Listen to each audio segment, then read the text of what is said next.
నిజామాబాద్ జిల్లాకు పసుపు బోర్డు తీసుకురావడంలో ఎంపీగా 5 ఏళ్ల పాటు జిల్లా ప్రతినిధులతో కలిసి కృషి చేశామన్నారు ఎమ్మెల్సీ కవిత.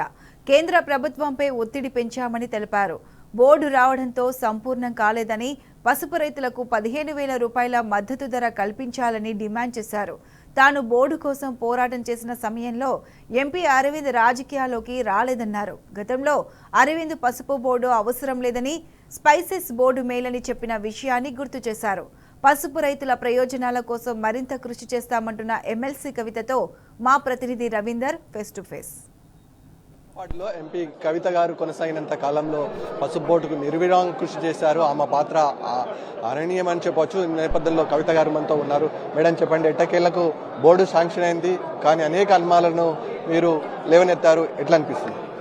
బోర్డు శాంక్షన్ కావడం నిజంగా చాలా మంచి విషయం, వెల్కమింగ్ మూవ్. కాకపోతే ఇది 2014 నుంచి మనం బోర్డు డిమాండ్ చేసేటప్పుడే ఇంకొక 2 అంశాలను కూడా డిమాండ్ చేశాం.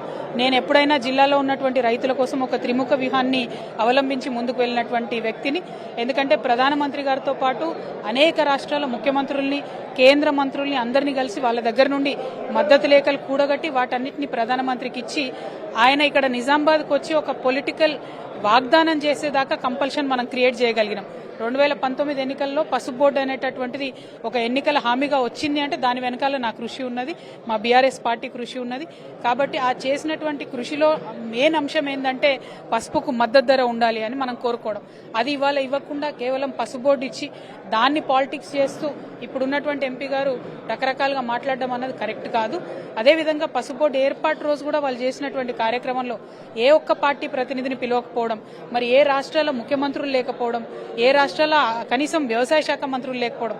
అంటే మన దగ్గర ఎంత పసుపు పండుతుందో అంతకన్నా ఎక్కువ మహారాష్ట్రలో పండుతుంది, తమిళనాడులో పండుతుంది. అట్లానే చాలా క్వాలిటీ పసుపు మేఘాలయాలో పండుతుంది. మరి వాళ్ళు ఎవ్వరు లేకుండా కేవలం అరవింద్, బండి సంజయ్ గారు, పీయూష్ గోయల్ గారు ఈ ముగ్గురే కూర్చొని పసుపు బోర్డు ఇనాగ్రేట్ చేయడం అన్నది కొంచెం విచిత్రంగా అనిపించింది. అందుకే కేవలం పాలిటిక్స్ చేస్తున్నారు తప్పితే పసుపు రైతుల ప్రయోజనాల కోసం పనిచేస్తలేరు అనేటటువంటి అనుమానం వచ్చింది. ఇక్కడ ప్రాంత ప్రజల చిరకాల వాంఛ. మీరు ఎంపీగా కొనసాగినంత కాలం నిర్విరామంగా కృషి చేశారు. ఢిల్లీలో అనేక మంది పెద్దలను కలిశారు. ఓవరాల్ గా ఎట్టకేలకు బోర్డు శాంక్షన్ అయింది, ఫలాలు అందుతాయని, ఈ రైతులకు మేలు జరుగుతుందని మీరు భావిస్తున్నారు? పసుపు బోర్డు వస్తే ఎంత లాభం జరుగుతుందో అంతకన్నా ఎక్కువ లాభం రైతులకు చేసాం. అంటే ఫర్ ఎగ్జాంపుల్ రైతులకు ఇన్పుట్ సబ్సిడీ ఇవ్వడం కావచ్చు, పసుపు రైతులకు బాయిలర్లు ఇవ్వడం కావచ్చు, ఆనాడే ఎన్ఆర్ఈజీఎస్ తో కంబైన్ చేసి పసుపు రైతులకు కల్లాలు కట్టించడం కావచ్చు. ఇవన్నీ పనులు కూడా కేసీఆర్ గారు మేము ఎప్పుడు నిజామాబాద్ జిల్లా వాళ్ళని కోరినా కూడా పసుపు రైతులైనా ఎర్రజొన్న రైతులైనా మేము బోంగానే అనేది, మీ నిజామాబాద్ వాళ్ళు వచ్చిరంటే ఎర్రజొన్నలు అడుగుతారు, ఇప్పుడు పసుపుల కోసం అడుగుతారని అన్నట్టుగానే వారు మాకు అన్ని పనులు కూడా అన్నట్టు చేసి పెట్టారు. ఇప్పుడు ఈ 1 year లో కాంగ్రెస్ గవర్నమెంట్ వచ్చినాక ఒక్క బాయిలర్ కూడా పసుపు రైతులకు ఇయ్యలేదు. ఎక్కడా కూడా కల్లాలు కట్టే ఆలోచన చేయడం లేదు. ఎక్కడా కూడా మద్దతు ధర కోసం భారతీయ జనతా పార్టీ మాట్లాడడం లేదు. పాత డిమాండ్ ఏదైతే పసుపు బోర్డు ఉన్నదో దాన్ని ముందుకు సడన్ గా తీసుకొచ్చి పసుపు బోర్డు ఇస్తున్నామని చెప్పారు.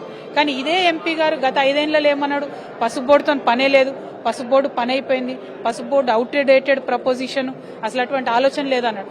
మా ఎంపీ గారు పార్థసారథి రెడ్డి గారు పార్లమెంట్ లో అడిగిన ప్రశ్నకు కూడా కేంద్ర ప్రభుత్వం మాకు పసుపు బోర్డు పెట్టే ఆలోచన లేదని కూడా వారు క్లియర్ గా చెప్పింది.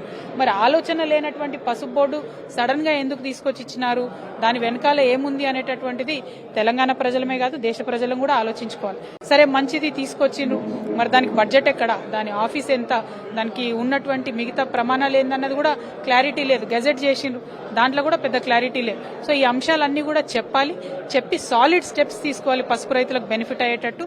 అందులో మెయిన్ గా మద్దతు ధర ఇవ్వాలి.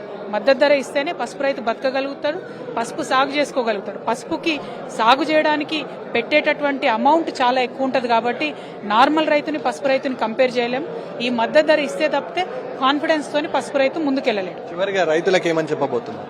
రైతులకు ఒకటే చెప్తా ఉన్నామండి, మీ పక్షాన పోరాటం చేయడానికి, మీ గురించి మాట్లాడడానికి, మీ ప్రయోజనాలను కాపాడడానికి బీఆర్ఎస్ పార్టీ ముందుంటది. బీఆర్ఎస్ పార్టీ ఎప్పుడైనా కూడా మీరు చాలా కేర్ఫుల్ గా మీకోసం ఆలోచన చేస్తూ ఉంటది. కాబట్టి పసుపు రైతులందరికీ కూడా మేము చెప్తా ఉన్నాం, మీరు ధైర్యంగా ఉండండి, వచ్చినటువంటి పసుపు బోర్డు దగ్గర బెనిఫిట్ తీసుకోండి, కానీ ఏమైనా తక్కువ పడితే మీ పక్షాన మేము మాట్లాడతాం. దానికి ప్రజల కళ సాకారం చేయడంలో ముందుండి బీఆర్ఎస్ పార్టీ పోరాడింది. వల్ల రైతులకు పసుపు బోర్డు ఇచ్చారు, కానీ ఇందులో అనేక అనుమానాలు ఉన్నాయి. ఆ అనుమానాలను నివృత్తి చేయాల్సిన బాధ్యత కేంద్ర ప్రభుత్వాలపైన రాష్ట్ర ప్రభుత్వాలపైన ఉంటుంది. పసుపు బోర్డు ఏర్పాటే అంతిమం కాదు. విధి విధానాలు పూర్తి స్థాయిలో ఖరారు కాలేదు. రైతులకు అనేక అంశాలపైన క్లారిటీ ఇవ్వాల్సిన అవసరం ఇవాళ ప్రభుత్వం ఉంది. ఏదో నామమాత్రకంగా బోర్డును ప్రారంభించడం కాదు, దీని విధి విధానాలు పూర్తి స్థాయిలో ఖరారు చేసి అప్పుడే దీనికి మద్దతు ధర కూడగడితే తప్ప రైతులకు సరైన న్యాయం జరిగే పరిస్థితి ఉండదని ఎమ్మెల్సీ కవిత గారు అంటున్నారు.